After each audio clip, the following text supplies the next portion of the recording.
Assalamualaikum. A very good morning. Today I am going to teach you how to use I go in English phrases. तो दोस्तों आज हम सीखेंगे I go के uses. I go mostly use होता है आपके हैबिचुअल एक्शंस पर, आपके डेली रूटीन पर, रेगुलरली जो ट्रू होते हैं, बेसिक रूटीन जो आपकी डेली हो रही होती है या वीकली हो रही होती है, तो उसके लिए आप यूज करेंगे I go to the gym every morning और I go to work by bus. तो अब ऐसा है कि वो रोज आना जिम जाता है, इसलिए हमने यूज किया I go to the gym every morning, रोज जा रहा है। और I go to work by bus, अब वो काम पर जाता है, बस में जाता है, जो इसकी डेली रूटीन है।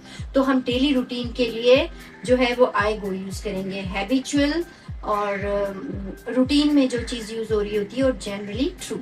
आई go to my parents house every Sunday. अब हर संडे को अपने पेरेंट्स के हाउस जाता है, तो ये रूटीन में है। लाइक हर संडे को उसको अपने पेरेंट्स के घर जाना होता है, इसलिए हमने यहाँ पर यूज किया आई गो। अब हम बात करते हैं जनरल फैक्ट्स के बारे में, जिसमें हम आई गो यूज करते हैं। जिस तरह से आई गो टू बेड अर्ली। अब ये स्लीपिंग हैबिट्स के बारे में बात की जा रही है कि ऑब्वियसली रात होती है सोने के लिए, हमारे लिए रेस्ट जरूरी होता है, तो ये एक फैक्ट है, इसके लिए हमने आई गो यूज किया।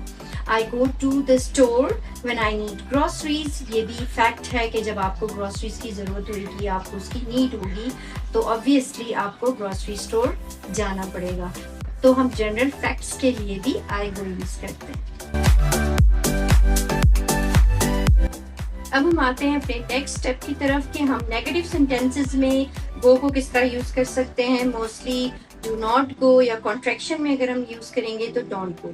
तो सेंटेंसेस में हम नेगेटिव सेंटेंसेस में गो को हम किस तरह से यूज कर सकते हैं। Like I don't go out much on weekends. ये आपका जो है फ्रीक्वेंट एक्शन है जिसके बारे में आप बात की। और नेक्स्ट सेंटेंस है I do not go to that restaurant any more. तो ये चेंज ऑफ हैबिट है, आपने हैबिट चेंज की कि इस रेस्टोरेंट में आप दोबारा नहीं जाएंगे। तो नेगेटिव सेंटेंसेस के साथ हम गो यूज कर सकते हैं, डू नॉट गो या डोंट गो।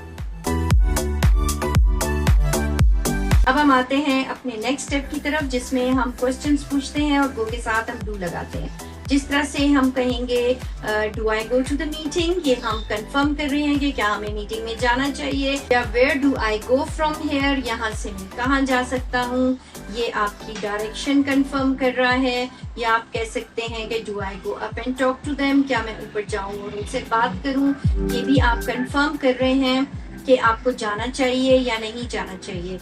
तो जब हम क्वेश्चंस पूछते हैं तो गो के साथ हम डू लगाते हैं।